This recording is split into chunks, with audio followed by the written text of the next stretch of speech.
नमस्कार दोस्तों, birds animations के इस कोर्स में मैं आपका स्वागत करता हूं। आप क्लास नंबर 3 देख रहे हैं। इसमें हम सीखेंगे बेसिक शेप्स को ड्रॉ करना और फाइल को सेव करना। बेसिक शेप को हम कैसे बना सकते हैं, इसका कुछ भाग हमने क्लास नंबर 3 में भी देखा है, जिसमें हमने टूल्स के बारे में पता किया था। अगर आपको कोई भी शेप बनाना है तब आप रेक्टेंगल टूल, ओवल टूल के साथ आसानी से बना सकते हैं। तो आइए हम रेक्टेंगल टूल का इस्तेमाल करके शेप ड्रॉ करते हैं। ये रहा रेक्टेंगल टूल। इसमें आप माउस का लेफ़्ट बटन प्रेस करके रखते हैं तो भी आपको इसके अंदर की सारी चीज़ें दिखेंगी। रेक्टेंगल टूल आप R प्रेस करके भी सिलेक्ट कर सकते हैं। जब ये सिलेक्ट होता है तब प्लस का निशान दिखेगा, मतलब जो कर्सर है वो प्लस का निशान का हो जाएगा। तो अब हम यहाँ पर शेप की प्रॉपर्टी भी देख लेते हैं। इसमें दो तरह की चीज़ें होती हैं। पहला होता है फिल और दूसरा होता है स्ट्रोक। यहाँ पर फिल का मतलब होता है, मैं आपको समझाता हूँ।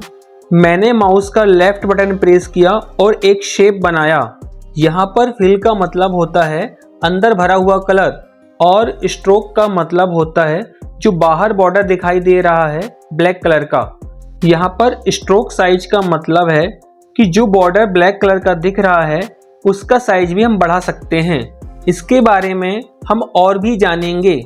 अब आप देखोगे कि आपने शेप कोई भी बना दिया, पर इस शेप को आप इसी टूल से सिलेक्ट नहीं कर सकते। अगर करेंगे तो एक नया शेप बनेगा।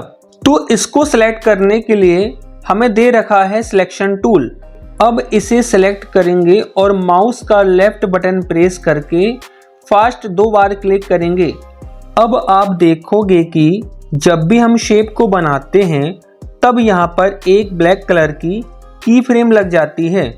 सारा खेल यहाँ पर एनिमेशंस के अंदर इस फ्रेम का ही होता है। अब आप देखोगे कि यदि मैं इन सभी शेप को सिलेक्ट करके डिलीट करता हूँ तो ये की फ्रेम भी यहाँ से रिमूव हो जाती है। इसमें एक होती है फ्रेम, दूसरी होती है की फ्रेम, तीसरी होती है ब्लैंक फ्रेम। जब भी कोई चीज़ सीन के अंदर होगी तब यहाँ पर एक की फ्रेम लगी होगी। चलिए एक बार मैं आपको बताता हूँ। मैंने एक रेक्टेंगल लिया और सीन पर इसे ड्रॉ कर दिया। अब हम इसका एनिमेशन भी करते हैं। हम यहाँ पर 25 पर गए और F6 कर दिया। यहाँ पर F6 का मतलब होता है की फ्रेम लगाना। चलिए मैं यहाँ पर टेक्स्ट की मदद से लिख भी देता हूँ। F6 मतलब की फ्रेम, F5 मतलब फ्रेम, F7 मतलब ब्लैंक फ्रेम। अब आपको यहाँ पर सारी चीज़ें पता चल जाएंगी। अब आपको जो दोनों ब्लैक डॉट दिख रहे हैं ये होते हैं की फ्रेम, और बीच में जो आपको इतने सारे दिख रहे हैं इसे कहते हैं फ्रेम।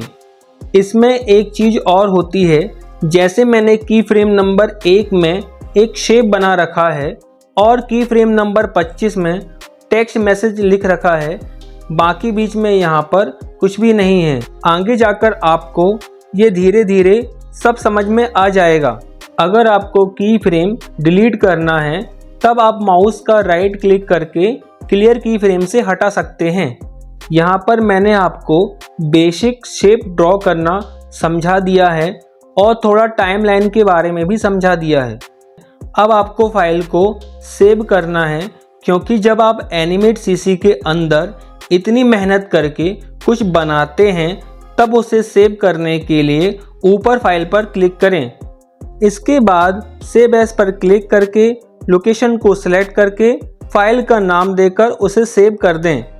आप हमेशा याद रखें, जब भी आप लैपटॉप या कंप्यूटर को शट डाउन करने से पहले Ctrl+S या फिर सेव पर क्लिक करके लास्ट वर्क जरूर सेव कर लें।